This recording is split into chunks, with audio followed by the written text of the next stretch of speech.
87,000 वर्षों के लिए बाबा महादेव समाधि में बैठ गए और 87,000 वर्षों के बाद समाधि उन्होंने त्यागा है। और ये जान करके सती मैया उनके सामने हाथ जोड़ करके जैसे खड़ी हो गई, तो महादेव ने बैठने को कहा। और फिर वहां पर उन्होंने सोचा कि चलते हैं, कुछ इनको फिर से कथा आदि के द्वारा संबोधन कराएं। तो वो फिर उनको वो संबोधन कराने लगे। लेकिन यहाँ पर एक घटना होती है। दक्ष प्रजापति कनखल तीर्थ में, जिसको हरिद्वार कहते हैं, उस हरिद्वार में उन्होंने एक विशाल यज्ञ का आयोजन किया है। और उस यज्ञ में उन्होंने सभी देवी देवताओं को बुलवाया, निमंत्रण दिया, लेकिन महादेव को नहीं दिया द्वेष के कारण। और उसी कैलाश के ऊपर से ही देवता लोग विमान लेकर के निकल रहे थे। देवियों का ये स्वभाव होता है। कैसा? अगर पड़ोस से निमंत्रण आया हो ना और बगल वाले के यहाँ ना आया हो, तो जानबूझ करके बोलेंगी, चलती हो जी, आपके यहाँ नहीं आया है क्या? और यही स्वभाव।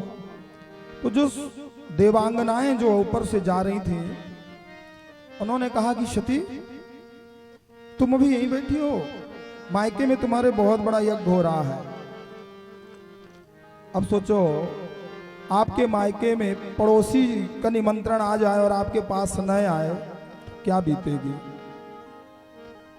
अब वो जान रही हैं देवियां कि नहीं बुलाया गया, लेकिन जानबूझ करके पास से गुजर रही हैं और आवाज लगा रही हैं कि सती, तुम अभी यहीं बैठी हो, तुम्हारे पिता ने इतना बड़ा यज्ञ किया है, दूर देश देशांतर से सब लोग जा रहे हैं, देवी देवता यक्ष गंधर्व पितृ देवता, और तुम अभी बैठी हो। और ऐसे बोलते हुए ऊपर से मुस्कुराते हुए निकल गए। सती बिलोक व्योम विमाना जाते चले सुंदर विधिना जाते चले सुंदर विधिना जाते चले सुंदर विधिना जाते चले सुर सुंदरी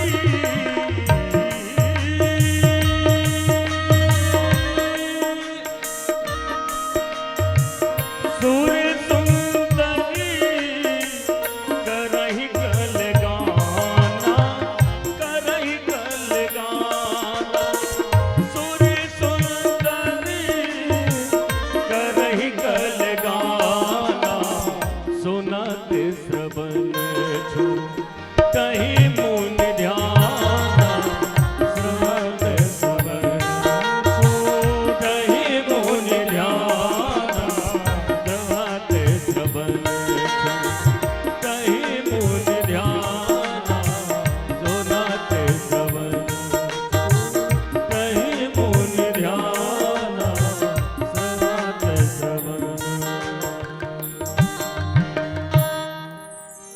सती मैया बड़ी प्रसन्न हो गई, हाथ जोड़ करके महादेव से पूछने लगी कि स्वामी, आप नहीं चलोगे? आज हमारे पिताजी ने बहुत बड़ा यज्ञ किया है, हम आप भी चलते हैं ना? महादेव ने कहा कि देवी, नेवता नहीं आया, अगर नेवता आया होता तो जरूर चलते, क्योंकि सब जगह नेवता गया है, हमारे पास तो नहीं आया। सती मैया ने कहा, हो सकता है इतना बड़ा आयोजन हो रहा है, सबको कार्ड लिखने पड़ते हैं, निमंत्रण देना पड़ता है, आमंत्रण करना पड़ता है। हो सकता है भूल से भूल गए हों, लेकिन हम तो बेटी हैं ना स्वामी, चलते हैं ना। ये मौका दोबारा नहीं आता है, बार बार नहीं आता है। जानते हैं बहुत दिन हो गए मायके नहीं गई हूँ, सभी बहनें आई होंगी, सभी बहनोई आए होंगे, सब रिश्तेदार आए होंगे।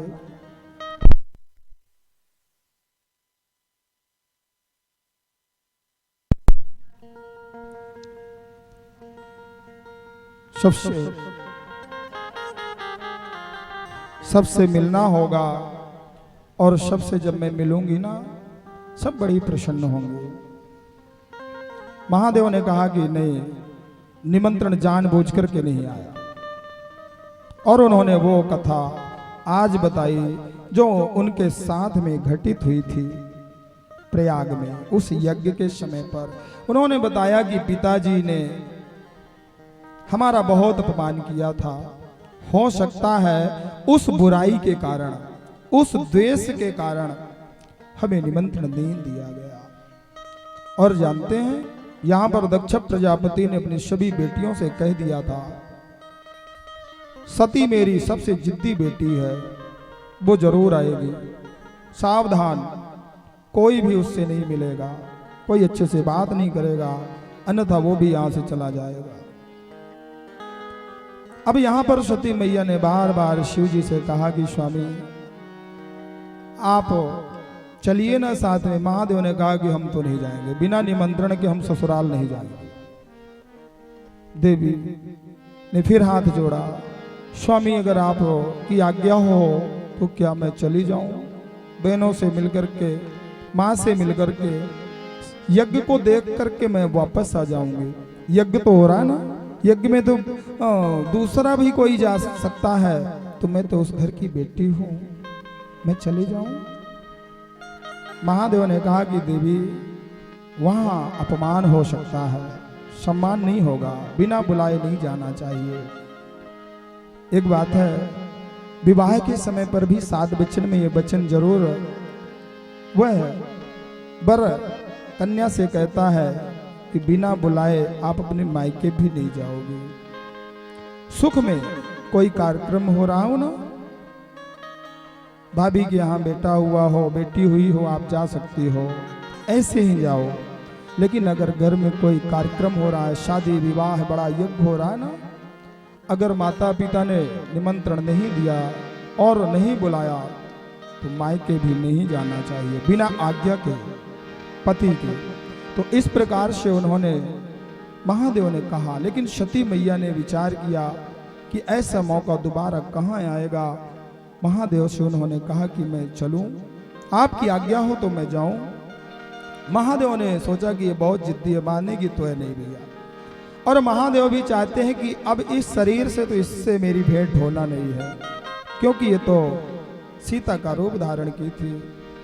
तो ये महादेव की ही अंदर की इच्छा थी कि भाई ठीक है जाए। उन्होंने कहा ठीक है देवी, जैसी तुम्हारी इच्छा। अब सती मैया थोड़ा आगे बढ़ी, फिर पीछे मुड़ती है कि कहीं नाराज ना हो जाए।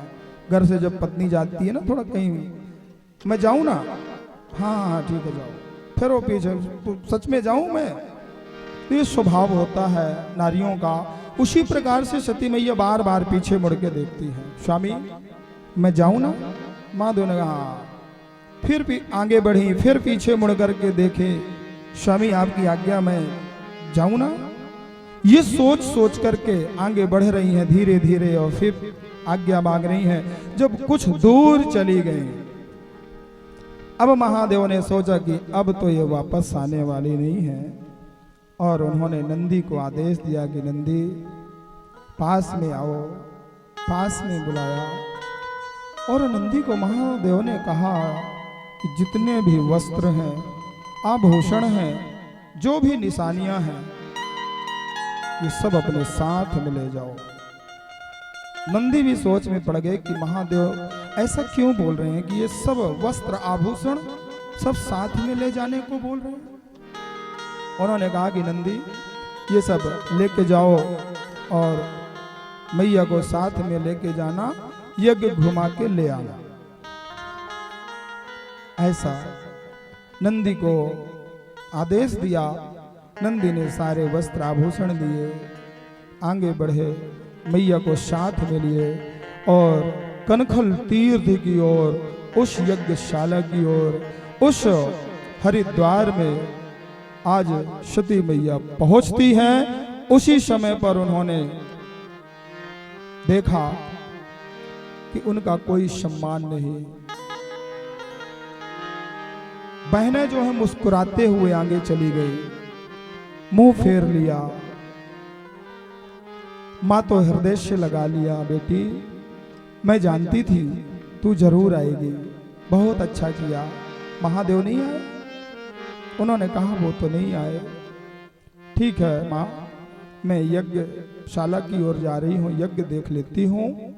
और सती मैया ने जाकर के जैसे ही यज्ञशाला की ओर जाती हैं, यज्ञशाला को उन्होंने जाकर के जब देखा, सभी देवताओं का भाग था, महादेव का छोड़ करके बहुत दुख हुआ, बहुत कष्ट हुआ।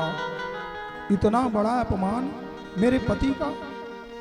पत्नी सब कुछ सहन कर लेगी, लेकिन पति का अपमान वो कभी नहीं सहन करेगी, लड़ जाएगी वो। और उन्होंने कहा कि आप मेरे पिता हो। पिता के पास में पहुंची ना, और उन्होंने कहा कि लोग मुझे दक्षायणी कहते हैं क्योंकि मैं दक्ष की बेटी हूं। आज के बाद मुझे कोई दक्षायणी नहीं कहेगा, क्योंकि ये शरीर आपने दिया है। बहुत बड़ा आपने मेरे पति का अपमान किया है, आपकी भलाई नहीं होगी। और उस यज्ञशाला में अपने योगाग्नि के द्वारा अपने शरीर को उन्होंने भस्मसात कर दिया है। लेकिन मरते मरते उन्होंने भगवान शिव को ही याद किया है कि जन्म जन्म में मुझे ये पति के रूप में प्राप्त हो। जब भी मेरा जन्म हो, ये मुझे ही पति के रूप में प्राप्त हो। महादेव जैसे ही पति मुझे जीवन में प्राप्त हो। और उन्होंने उस शरीर को भस्मसात कर दिया है। नंदी ने वहां पर विरोध किया, जो भी वहां पर बैठे थे सबको खदेड़ने लगे। लेकिन मंत्रों के द्वारा जो ब्राह्मण वहां बैठे थे सब अभिमंत्रित करके सभी गणों को, नंदी को भगा दिया। त्राहिमाम महादेव करते हुए त्राहिमाम कैलाश में आए। और कैलाश में आकर के महादेव से सारा समाचार बताया है। आखिर तो पत्नी ही है, जैसे भी थी मेरी पत्नी थी, सती थी। सती के साथ में इतना अपमान मेरे साथ तो हुआ जो हुआ। उन्होंने तुरंत क्रोध में आकर के उन्होंने एक जटा को खोल करके उससे एक बाल को निकाल करके जमीन में पटका। भो वीर भद्रम भो वीर ते भद्रम, और नाम दिया हे वीर भद्र तुम्हारा कल्याण हो। उसने कहा मेरा क्या आज्ञा है? उन्होंने कहा कि जाकर के ससुराल में हमारे यज्ञ का विध्वंस कर दो, और यथा उचित जिसने जो जैसा काम किया है उसको दंड दो। वीरभद्र यहां से चलते हैं, बड़ा भूचाल आ गया, बड़ी आंधी तूफान आ गया, बड़े बड़े पत्थर लुढ़कते हुए आगे बढ़ते जा रहे हैं। धूल का गुब्बारा, इस तरह से भूचाल आया। वहां पर बैठे हुए सभी लोग घबरा गए कि भैया अब ना जाने अब क्या होने वाला है। सभी जो है वहां पर खड़े होकर के थर थर कांपने लगे। उसी समय पर वीरभद्र का प्रवेश हुआ। वीरभद्र ने यथा उचित सबको दंड दिया और जाकर के दक्षा प्रजापति के सिर को धड़ से अलग कर दिया। यज्ञ जो है विध्वंस हो गया, यज्ञ अधूरा हो गया। देवता लोग आकर के महादेव से प्रार्थना करते हैं, महादेव आप तो महान हैं, दयालु हैं, कृपालु हैं, उस यज्ञ को चल करके आप पूर्ण करें। और सभी के निवेदन करने पर महादेव ने जाकर के उस यज्ञ को पूर्ण किया। दक्ष प्रजापति के उस धड़ में बकरे का सिर लगा दिया और वो बम बम करते हुए जीवित हो गया। निरावलंबस्मलेवलंबम विपाटित शेष विपात कदम्बम मदीय पापाचलपात संबम प्रवर्ततम वाचि सदैव बम बम। बकरे को अज यानी बकरा, बकरे को आपने देखा होगा ना, कुछ बम बम करते हुए वो चलता रहता है, बम बम आता रहता है। वो बम का मतलब होता है कि अब मेरे अंदर कोई अभिमान नहीं है, मैं निराभिमान हूं।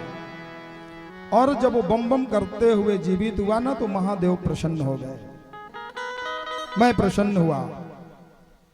आज तुम्हारा अभिमान जो था ना दक्ष के रूप में, वो दूर हो गया।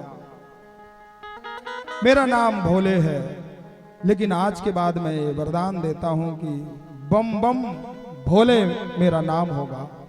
पहले तुम्हारा नाम, फिर मेरा नाम, मेरे नाम के आगे भी आपका नाम चलेगा। ये भगवान ने आशीर्वाद दे दिया। इसीलिए तो कहते हैं कि बम बम भोले।